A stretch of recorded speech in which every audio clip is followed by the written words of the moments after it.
ibadah Kristen. Sebelum itu mari kita menghadap Tuhan di dalam doa kita. Puji syukur dan oke adik-adik, Kristen dan liturgi atau kata ibadah secara alfabet. Dua adik-adik dapat mengenal dan menjelaskan makna konstitusi utama dalam gereja, misalnya foto dan salam, pengampunan dosa, berita anugerah, petunjuk hidup baru, pelayanan firman dan berkat. Yang ketiga, adik-adik dapat berpartisipasi dan menyerapkan kata ibadah dan sebagai wujud pelayanan dan keberatan dalam kehidupan sehari-hari. Adik-adik ini boleh dapat melihat dalam Alkitab Roma 12 ayat 1 sampai 2. Roma 12 ayat 1 sampai 2. Merasa ibadah minggu di gereja begitu saja dan urutannya selalu sama. Mengapa kita harus berdiri saat khotbah, namun duduk saat khotbah? Apakah urutan dari tata cara ibadah itu penting? Bahasa Ibrani arti saja berarti menunggu. Bahasa Yunani prostineo berarti menyembah. Adalah respon segenap hidup umat terhadap karya keselamatan Allah. Ibadah sejati adalah persembahan diri. Kita dapat lihat dalam Roma 12 ayat 1. Liturgi dalam bahasa Yunani leotorgia secara harfiah berarti pelayanan publik atau kerja berbakti. Dalam konteks gereja berarti tata ibadah, yaitu urutan atau skema perjumpaan antara Allah dan umatnya. Liturgi bukan sekadar aturan, melainkan sebuah dialog atau drama keselamatan yang dipentaskan kembali setiap minggu. Kita masuk dalam liturgi sebagai dialog Allah, mana Allah berinisiatif memanggil dan umat merespon. Proses ini umumnya melalui 4 tahap. Pertama, pembukaan. Khotbah dan salam Allah memanggil dan memberkati persekutuan. Umat menyambut dengan pujian dan memuliakan Allah. Yang kedua, pengakuan. Pengakuan dosa dan pemberitaan anugerah. Allah yang kudus mengungkapkan tuntunannya atau hukum dan mengampuni umatnya. Umat merendahkan diri dan mengaku dosa serta menerima janji pengampunan.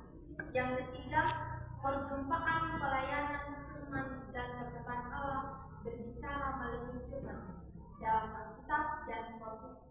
Umat mendengar dan merenungkan firman, lalu merespons dengan persembahan dan doa.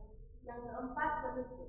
Doa syafaat dan berkat Allah mengutus umatnya kembali ke dunia dan memberikan damai sejahtera. Umat diutus untuk hidup dan melayani sebagai saksi Kristus pada hari. Setelah ibadah di gereja selesai, untuk berlanjut dalam kehidupan kita. Allah Bapa telah menciptakan dan memanggil kita.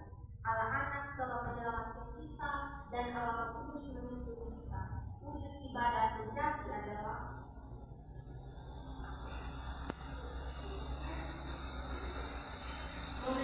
menjadi serupa dengan dunia ini, tetapi berubah oleh penurunan diri.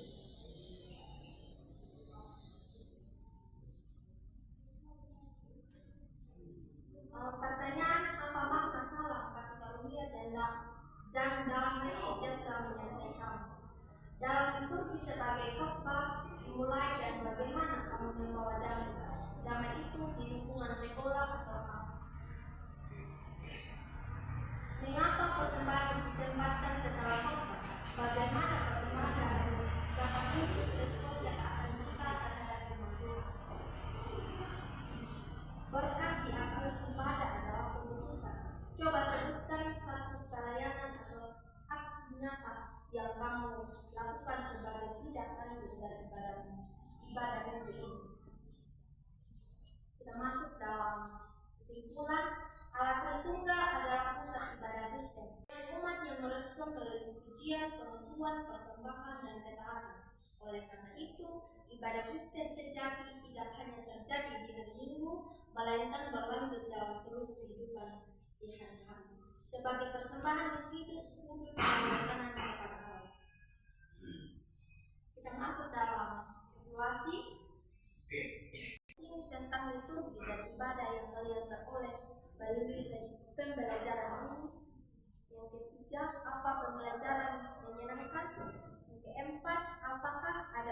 yang hendak kalian sampaikan untuk sesi berikutnya?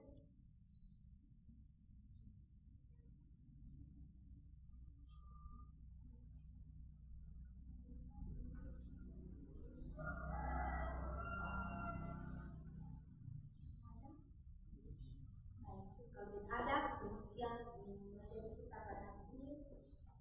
Mari kita memuji Tuhan dan hitung jemaat 299. Bersyukur kepada Tuhan.